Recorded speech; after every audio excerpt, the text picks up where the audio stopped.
Ndabaramukije mwese mu izina rya Yesu Kristo, umwami umukiza wacu. Shimira Imana kuri uyu mwanya tubonye w'ijambo.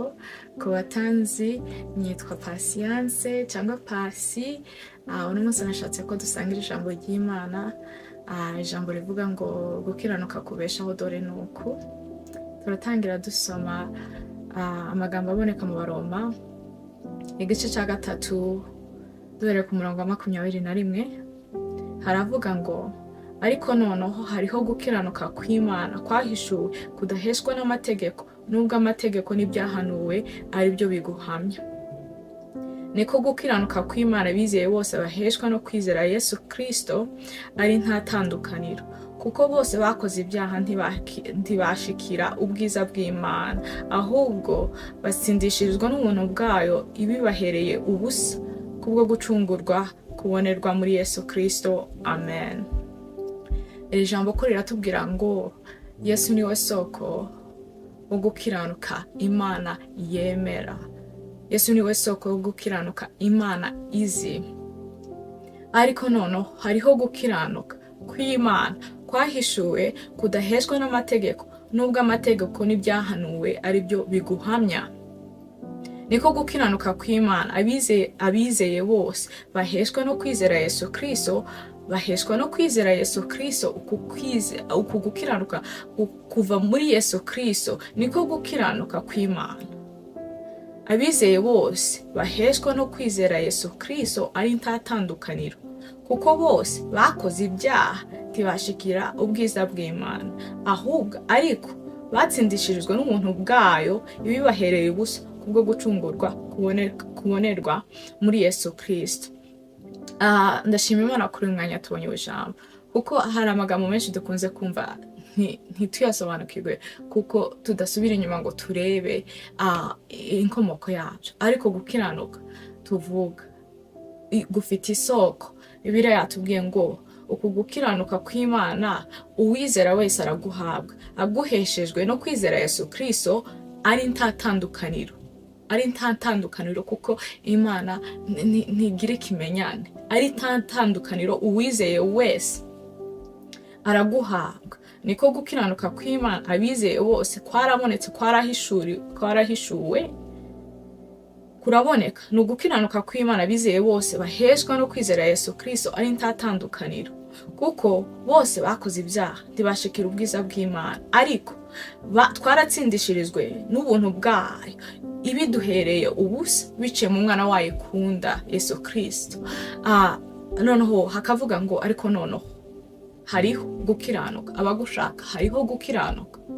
Hariho gukiranuka ku bagushaka, ku bakunyote, ku bafite inyota yo kubona Imana, ku bafite inyota yo kugendana n'Imana, ku bafite inyota yo kumva ibyo Imana ishaka bakabimenya, akaba ari byo bayoboka. Ngo ariko hariho gukiranuka kw'Imana kutari ukw'abantu, kutari ukw'imirimo. Hariho gukiranuka kw'Imana kwahishuwe kudaheshwa n'amategeko, nubwo amategeko n'ibyahanuwe ari byo biguhamya. Nkunda amakuru ya Filipo na Nataniyeli Yesu abahamagara ngo bamukurikire. Hariho gukiranuka kw'Imana kwahishuwe kudaheshwa n'amategeko, nubwo amategeko n'ibyahanuwe ari byo biguhamya. Filipo amaze guhamagarwa na Yesu yarirutse abwira inshuti yiwe Nataniyeli ati nabonye uwo Mose yavuze mu mategeko n'abahanuzi bagahanura bagahamya, ni Yesu Kristo. Twahuye yampamagaye ngo mukurikire, kiranuke tujane. Reka tuhasome, ni muri Yohana igice ca mbere, umurongo duhereye ku murongo wa 43. Haravuga ngo bukeye bwaho Yesu ashaka kuja i Galilaya, abona Filipo aramubwira ati nkurikira. Filipo uwo yari uwi Betesayida, uwo mudugudu w'iwabo wa Andreya na Petero. Filipo abona Nataniyeli aramubwira ati uwo Mose yanditse mu mategeko, ariko hari gukiranuka kw'Imana kwahishuwe. Amategeko ahamya kandi n'abahanuzi bavuze bagateguza. Aravuga ati Filipo abona Nataniyeli aramubwira ati uwo Mose yanditse mu mategeko n'abahanuzi bakamwandika, twamubonye, ni Yesu mwene Yosefu w'i Nazareti. Nataniyeli aramubaza ati mbese i Nazareti hari icyiza cyohaturuka. Nataniyeli aramubaza ati mbese i Nazareti hari icyiza cyohaturuka. Filipo aramusubiza ati ngwino urebe hari cyohaturuka. Yesu abona Nataniyeli aza ahari amuvugaho ati dore umwisirayeli nyakuri udafite uburiganya. Nataniyeli aramusubiza ati wamenyeye he? Gitumunzi. Nataniyeli aramubaza ati wamenyeye he? Yesu aramusubiza ati Filipo ataraguhamagara ubwo wari munsi y'umutini nakubonye. Nataniyeli aramusubiza ati Rabi, uri umwana w'Imana koko, ni wowe mwami w'Abisirayeli. Yesu aramusubiza ati mbese wijejwe nuko kubwiye yuko nakubonye uri munsi y'umutini uzabona ibiruta ibyo. Yesu aramubwira ati uzobona ibiruta ibyo, ndacagupfira, ejo nzogupfira, uzobona ibiruta ibyo. Yesu aramusubiza ati mbese wijejwe nuko kubwiye yuko nakubonye uri munsi y'umutini uzabona ibiruta ibyo. Kandi arongera aramubwira ati ni ukuri ndababwira yuko muzabona ijuru rikingutse, abamarayika b'Imana bazamuka bavuye ku mwana w'umuntu bakamumanukiraho. Ubu nibwo buhamya bwa Filipo na Nataniyeli babonye Yesu. Ngo nyamara ngo hari gukiranuka kw'Imana ngo kwahishuwe uko amategeko ahamya n'abahanuzi bavuze baduteguza. Dukomeje dusubiye muri aya magambo twasomye, Bibiliya yatubwiye ngo ariko none hariho gukiranuka kw'Imana kwahishuwe kudaheshwa n'amategeko, nubwo amategeko n'ibyahanuwe ari byo biguhamya. Nugukiranuka kw'Imana abizeye bose baheshwa no kwizera Yesu Kristo ari ntatandukaniro. Imana ntirobanura ku butoni, ku gukiranuka n'ukwa bose. Imana yahamagaye bose Gorigota, yahamagaye bose idupfira. Aravuga ati muri Kristo hari ugukiranuka kw'Imana, abizeye bose baheshwa no kwizera Yesu Kristo ari ntatandukaniro. Ihamagaye bose kuri uko kwizera, kuko bose bakoze ibyaha ntibashikira ubwiza bw'Imana, ari Abayuda ari Abanyamahanga. Ati bose bakoze ibyaha ntibashikira ubwiza bw'Imana, ahubwo twese ku musaraba dutsindirishirizwa n'ubuntu bw'Imana ibiduhereye ubusa kubwo gucungurwa kubonerwa muri Yesu Kristo. Aya niyo magambo y'Imana y'impamo, bazabavuga impamo. Aya niyo magambo y'Imana yerekeye gukiranuka Imana yemera. Yesu niwe soko nziza y'ubugingo, tuzatubiririmba. Yesu niwe soko nziza y'ubugingo, Yesu niwe soko yo gukiranuka Imana yemera kuhagarara gushitse. Yesu niwe soko yo gukiranuka kwacu, tumumenye kugira ngo dukiranukire Imana. Dukomeje reka duhindukire dusome Abafilipi 3. Turasoma Filipi 3 duhereye ku murongo wa 7. Aya ni amagambo ya Paulo, aravuga ngo nyamara ibyarindamu yanje nabitekereje ko ari igihombo ku bwa Kristo, ndetse n'ibintu byose mbitekereza ko ari igihombo kubw'ubutunzi butagira akagero buri muri Yesu. Kubw'ubutunzi butagira akagero ari bwo kumenya Kristo Yesu, kubwa Yesu, kubw'uwo nahombye ibyanje byose, ndetse mbitekereza ko ari amase kugira ngo ndonke Kristo, kandi mboneke ko ndi muri we ntafite gukiranuka kwanje kuva ku mategeko, kwirata ibiva ku mubiri. Mbone guhagarara mfite gukiranuka kutari ukwanje kutava ku mategeko, kutarebera iyo nturuka iyo mvuka amashuri mfite, no, kandi mboneke ko ndi muri we, kandi mboneke ko ndi muri Kristo nawe ari muri nje, kandi mboneke ko ndi muri we ntafite gukiranuka kwanje kuva ku mategeko, ahubwo mfite ukuzanwa no kwizera Kristo ariko gukiranuka kuva ku Mana. Yonge kubisubiramo, yabanje kubivuga mu Baroma, abisubiyemo mu Bafilipi, aravuga ati reka mbabwire nyamara nyamara ibyarindamu yanje, ibyo nari mfite nita ko ari iby'agaciro, ibyarindamo yanje, ibyo nibikiraga ku mutima nibwira ko ari ubwo butunzi bwanje, arizo mbaraga zanje, ibyarindamo yanje nabitekereje ko ari igihombo ku bwa Kristo, ndetse n'ibintu byose mbitekereza ko ari igihombo ubwo butunzi butagira akagero bumurimo, aribwo kumenya Kristo Yesu. Kubwa Yesu nahombye ibyanje byose kandi nta kibazo. Kubw'uwo nahombye ibyanje byose kandi nta kibazo, kuko niwe butunzi nyabwo, niwe soko yo gukiranuka, ariko ni nawe soko y'ubutunzi bwose, ubwenge bwose, icyo ari cyo cyose dukeneye. Yesu niwe soko. Aravuga ngo kubw'uwo nahombye ibyanje byose, ndetse mbitekereza ko ari amase kugira ngo ndonke Kristo. Ndabigurana Imana mu butunzi bwayo, mu mbabazi zayo, yemeye ko nguranya ibyanje biri iko ku mase kugira ngo mpabwe Kristo, ari wo butunzi nyakuri. Ati kubw'uwo nahombye ibyanje byose, ndetse mbitekereza ko ari amase kugira ngo ndonke Kristo, icampa Yesu ibindi byose bigende, icampa Yesu bigende.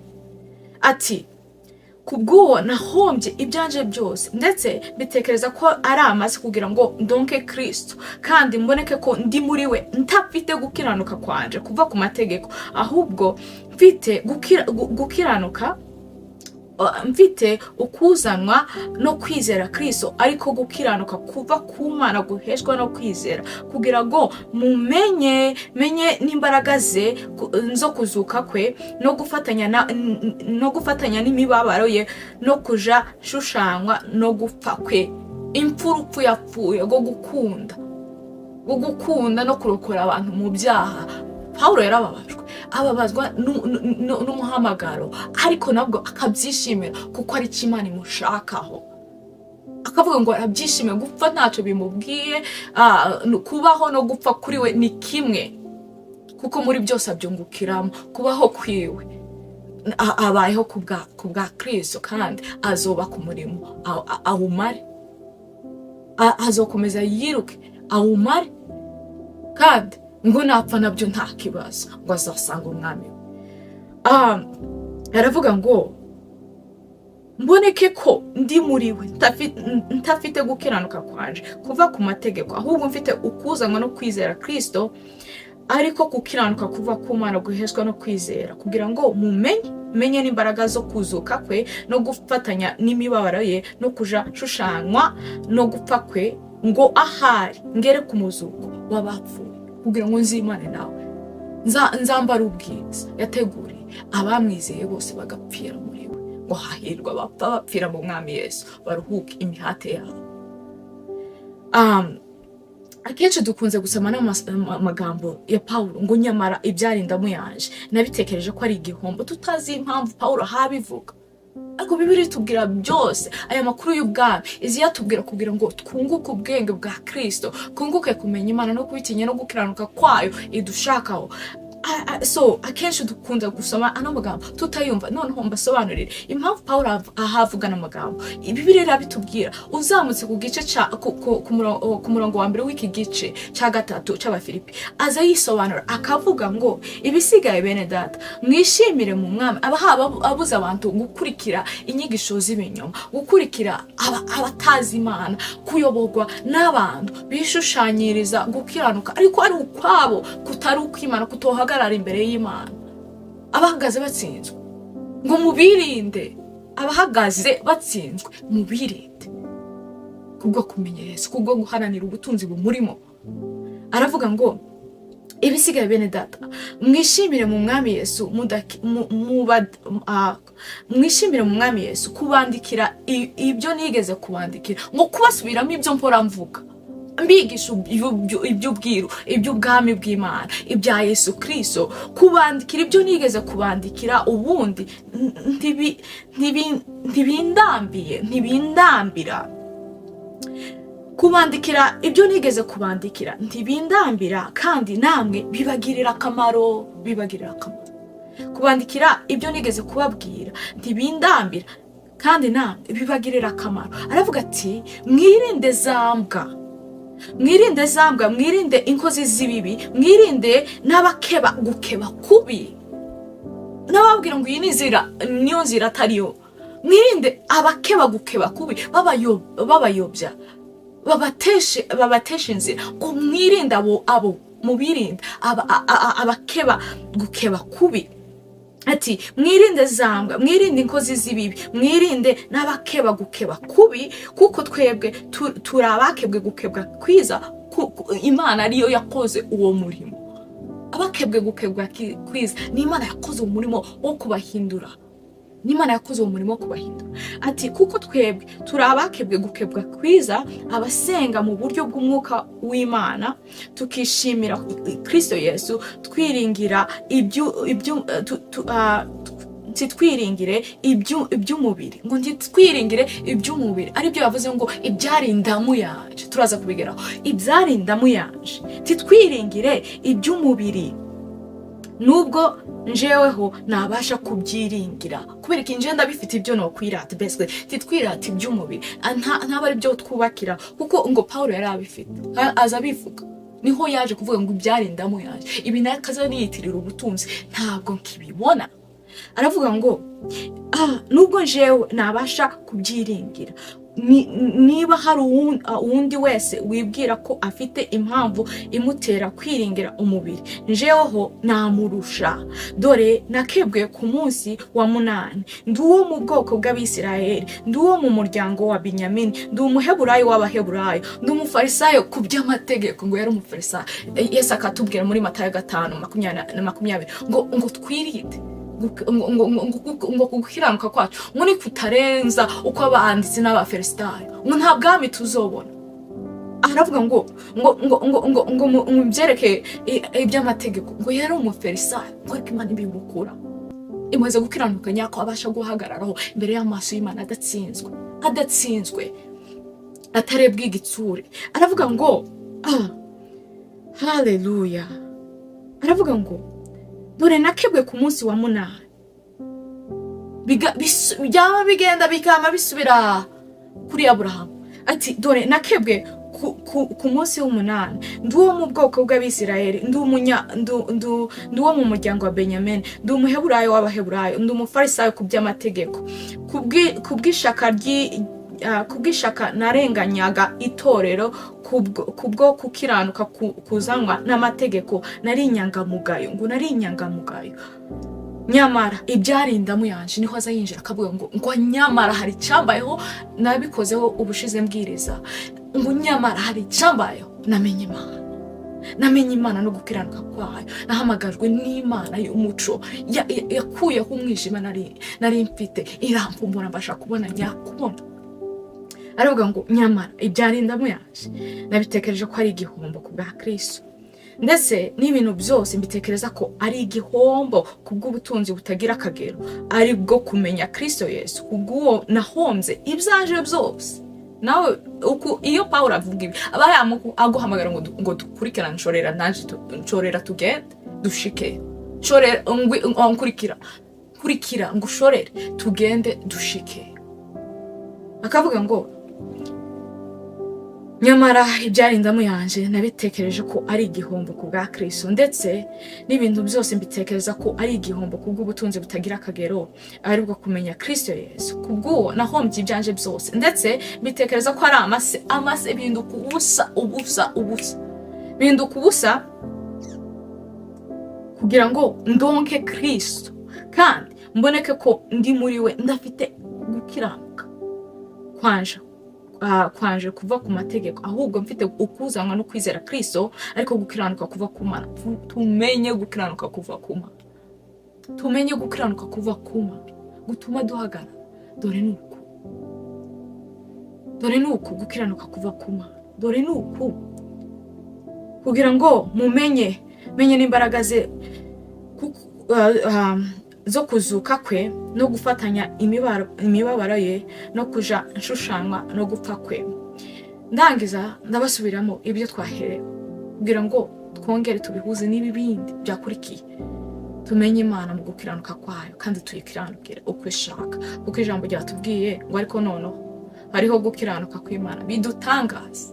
bidutangaza. Ariko noneho hariho gukiranuka kw'Imana kwahishuwe kudahezwa n'amategeko, nubwo amategeko n'ibyahanuwe ari byo biguhamya. Niko gukiranuka kw'Imana abizeye bose bahezwa no kwizera Yesu Kristo ari nta tandukaniro, kuko bose bakoze ibyaha ntibashikira ubwiza bw'Imana, ahubwo batsindishirizwa n'ubuntu bwayo ibibahereye ubusa kubwo gucungurwa kubonerwa muri Yesu Kristo, kubwo gucungurwa kubonerwa muri Yesu Kristo twakuye kuri Yesu. Gukiranuka Imana yishimira, guheshwa no kwizera abamumenye bose babeho mu izina rya Yesu. Uwiteka Mana, ndagushima ndaguhimbaje yuko Mwami Yesu watwiyeretse, aho ukatumenyesha yuko muri wowe hariho gukiranuka kubeshaho, ukaduhamagara kukugenderamo. Mana, turakwitabye, je ndakwitabye, numvishije ijambo yitabe mu izina rya Yesu kugira ngo abeho. Hariho gukiranuka kubeshaho kwarahishuwe nuko kwizera Yesu Kristo, kandi tukaba muri wowe dushitse. Mana, ni wowe butunzi bwacu, ni wowe mugisha. Turasabye mu izina ryawe Yesu kugira ngo uduheze imbaraga zo kwemera tukaguhabwa. Urakoze Mana, ijambo ryawe urijana iyo ushaka, ijambo ryawe uriganiza ushaka, ijambo ryawe ritsinda ushaka, ijambo ryawe rireba igitsura ushaka. Uhabwe icyubahiro Mwami Yesu. Urakoze Mana yacu, urakoze Data gitare, ukomeze tubere umuco mu gihe cy'umwijima turimo. Mwami Yesu, ukomeze wihamagarira abantu ubima umwijima. Urakoze Mana, urakoze kubw'ijambo ryawe. Asandi